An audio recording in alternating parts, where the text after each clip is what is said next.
La cote de popularité de Donald Trump s'est effondrée de façon catastrophique sur fond de guerre avec l'Iran, et soudain, dans ce contexte, on apprend alors que les États-Unis vont finalement retirer les troupes américaines des pays du Moyen-Orient. C'est précisément pour cette raison que les Saoudiens se sont empressés de signer un pacte militaire avec le Pakistan et la Turquie.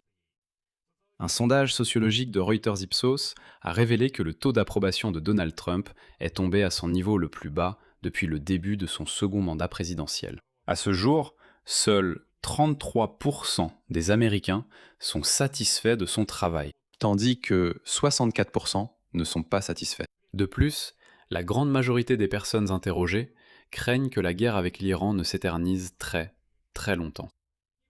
Et le même jour, il s'est avéré que le Pentagone discute sérieusement de la réduction et du redéploiement de la présence militaire dans le Golfe Persique, en fait un repli loin de l'Iran après cela, après que la guerre a révélé la vulnérabilité des bases américaines dans cette région. Mais n'oubliez pas que c'est exactement ce que l'Iran exige pour mettre fin à la guerre. Analysons ces deux histoires ensemble, car elles sont bien plus liées qu'il n'y paraît à première vue.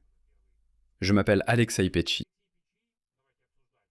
Discutons de ces sujets, mais avant de commencer, je vous demande de vous abonner à cette chaîne, de liker cette vidéo et de laisser ensuite votre commentaire sous cette vidéo. Nous pourrons y débattre si jamais vous n'êtes pas d'accord avec certains points évoqués dans cet épisode. Alors commençons par les chiffres d'un récent sondage sociologique aux États-Unis d'Amérique. Selon les données d'une enquête de 4 jours menée par Reuters Ipsos, un tiers des Américains, soit 33%, sont toujours satisfaits de l'action de Donald Trump, tandis que 64% ont exprimé leur désapprobation. Dans un sondage encore plus ancien du même mois, la part des personnes favorables était de 35%, ce qui signifie que la baisse se poursuit semaine après semaine. Le niveau actuel de confiance a rejoint le minimum historique enregistré pendant le premier mandat présidentiel de Donald en décembre 2017. La flambée des prix de l'essence provoquée par la guerre contre l'Iran frappe les ménages américains et complique directement les perspectives électorales du Parti républicain lors des prochaines élections au Congrès en novembre. Et c'est là qu'un énorme problème est apparu pour les républicains dans leur ensemble. Parce que Donald Trump a tellement mal géré les choses que, pour la première fois depuis des décennies, les Américains, selon un autre sondage du même Reuters Ipsos du début août, considèrent les démocrates comme plus compétents dans la gestion de l'économie que les républicains.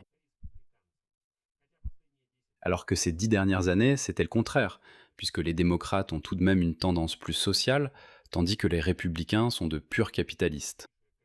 Et les Américains pensaient qu'il valait mieux laisser l'économie aux républicains. Et là, pour la première fois en 10 ans, les Américains disent que les républicains ont tellement mal géré les choses qu'il vaut mieux laisser les démocrates s'en occuper. Mais l'essentiel, c'est que la cote de popularité de Donald Trump baisse régulièrement. Et nous allons maintenant suivre cette dynamique. Le 17 juillet, selon un sondage de CNBC, Donald Trump avait 40% d'opinions favorables contre 59% d'opinions défavorables. Et c'était ses pires résultats en matière d'économie de toute sa carrière politique. C'est-à-dire que, spécifiquement pour l'économie, 40% approuvaient, 59% désapprouvaient. Le 23 juillet, un sondage de l'Emerson College montrait déjà 39% contre 57%. Et les démocrates ont obtenu un avantage de 11 points dans le classement global des intentions de vote pour le Congrès. Déjà, le 30 juillet, 2 sondages ont enregistré des niveaux historiquement bas. En particulier, le suivi de l'analyste Nate Silver a montré une approbation nette de moins 21%. C'est un record pour un second mandat. Et en même temps, le sondage AP-APN-ORG n'a donné à Trump que 33%. Déjà, du 7 au 10 août, le sondage du Financial Times a montré 35% contre 55%. Et les démocrates menaient avec un avantage de 6 points, avec 20% d'indécis. De plus, 42% des électeurs démocrates ont déclaré qu'ils voteraient contre Trump et seulement 22% pour lui. Au 13 août, un autre sondage a déjà enregistré un avantage de 8 points pour les démocrates dans le classement global, avec toujours 33% d'approbation du travail de Trump. Et aujourd'hui, Déjà, le 19 août, ces 33% d'approbation de Trump se sont établis comme une nouvelle constante, les chiffres. D'ailleurs, c'est aussi la réaction de Donald Trump lui-même à toutes ces statistiques. En juin, il écrivait dans son propre réseau social True Social, en lettres majuscules très grandes, que son véritable soutien public avait en réalité atteint un niveau historique maximal, et non pas minimal. Et puis début août, il a répété, je cite, mes véritables codes de popularité, et non celles inventées par les médias menteurs, sont les meilleurs de tous les temps. Autrement dit, il nie publiquement la tendance elle-même, qui est pourtant constatée indépendamment par plusieurs instituts de sondage différents. Et maintenant, la deuxième partie de ce sujet, qui en fait pourrait faire chuter la cote de popularité de Trump encore plus fortement. Selon le Washington Post, les États-Unis envisagent de modifier de manière significative leur présence militaire dans le golfe Persique, après que plusieurs installations ont été endommagées pendant la guerre avec l'Iran.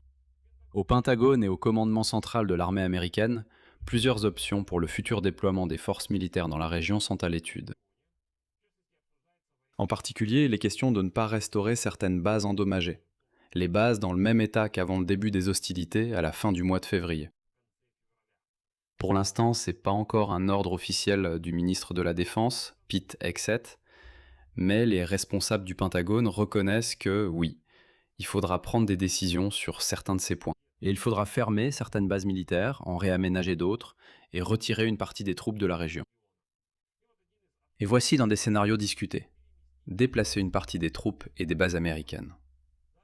Plus à l'ouest de l'Iran, vers une zone incluant la Jordanie et Israël. La logique est la suivante. La guerre a démontré la vulnérabilité des forces américaines dans la région, et s'éloigner d'une grande partie du champ de tir des missiles iraniens pourrait réduire les risques. Cependant, comme vous le comprenez, il n'existe pas de solution idéale à ce problème, car la Jordanie et Israël ont également été touchés par des missiles balistiques iraniens. Et ici, je vais vous donner l'ampleur de ce qui est réellement en jeu. En général, environ 40 000 militaires américains sont stationnés sur une vingtaine de bases militaires à travers tout le Moyen-Orient. Et les plus grandes installations dans les pays du Golfe Persique comprennent entre autres le quartier général de la 5e flotte de la marine américaine, à Bahreïn. Et donc, pendant la guerre, Washington a considérablement renforcé sa présence en déployant des dizaines de navires de guerre et de porte-avions dans la région, avec des milliers de marins. Une partie des militaires se trouve déjà là-bas depuis des centaines de jours de plus que ce qui était initialement prévu. Et au final, la majorité de ces troupes, en quelque sorte, elles y sont déjà depuis assez longtemps, mais on peut maintenant toutes les retirer de la région du Golfe Persique, parce que Trump, eh bien, tout simplement, n'a pas pu mener la guerre. Il faut, je ne sais pas, vraiment être Donald Trump pour dire que tout cela n'est pas du tout comme ça. Les conséquences d'un éventuel retrait de Trump ne sont pas si claires pour toute la région.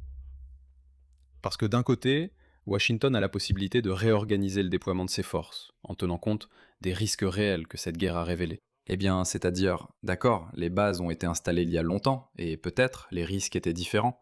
Par exemple, l'Iran n'avait pas de tels missiles, maintenant ils en ont, et peut-être qu'il est même raisonnable de déplacer un peu ces bases. Mais d'un autre côté, une telle démarche sera presque certainement perçue par l'Iran lui-même comme un succès important. Téhéran exige depuis longtemps le retrait des troupes américaines de la région, et voilà que soudainement, les Américains prennent la décision de les retirer. La réduction ou le déplacement des bases pourrait également rendre plus vulnérables les pays du Golfe Persique qui accueillent des installations américaines. Autrement dit, le retrait des États-Unis pourrait laisser les Alliés seuls face à de potentielles nouvelles attaques de la part de l'Iran. Cette question intensifie déjà les débats internes au sein de l'administration Trump. Il y a une lutte d'influence autour du président, entre les partisans d'une politique plus dure et l'aile isolationniste qui disent retirons toutes nos bases du monde entier, refermons-nous sur l'Amérique et Make America Great Again. L'Amérique d'abord, et ainsi de suite. L'impasse actuelle autour du détroit d'Ormuz est également révélatrice, et elle persiste malgré toutes ces discussions. L'Iran déclare qu'il n'ouvrira pas le détroit tant que les États-Unis n'auront pas pleinement respecté les conditions du mémorandum d'entente d'Islamabad. Dans le même temps, Trump continue de déclarer publiquement qu'il souhaite proclamer le détroit d'Ormuz comme territoire des États-Unis, c'est-à-dire qu'il insiste théoriquement sur le contrôle du détroit. Même pendant que les planificateurs militaires discutent d'un retrait physique hors de portée des missiles iraniens. En résumé, la cote de popularité de Trump baisse en grande partie à cause de cette même guerre avec l'Iran, de la hausse des prix de l'essence et de la peur du public que la guerre s'éternise, ce que confirment plusieurs sondages indépendants tout au long de l'été. Nous avons suivi cette tendance ensemble. Pendant ce temps, le commandement militaire discute en parallèle d'un retrait des positions avancées dans le Golfe Persique, reconnaissant que la guerre a révélé la véritable vulnérabilité des forces américaines dans la région. Il s'agit donc d'un double retrait. Politique, mesuré en points de pourcentage avant les élections de novembre au Congrès, et physique, mesuré en kilomètres de distance de la base par rapport aux missiles iraniens. Et comme vous le comprenez, ces deux retraits ont la même origine, une guerre inachevée et impopulaire que Donald Trump considère pourtant comme très très populaire. Je vais m'arrêter ici, partagez votre avis et vos conclusions dans les commentaires sous cette vidéo, abonnez-vous à la chaîne, activez la cloche et n'oubliez pas de mettre un like. C'est tout pour aujourd'hui, prenez soin de vous, à bientôt. À suivre.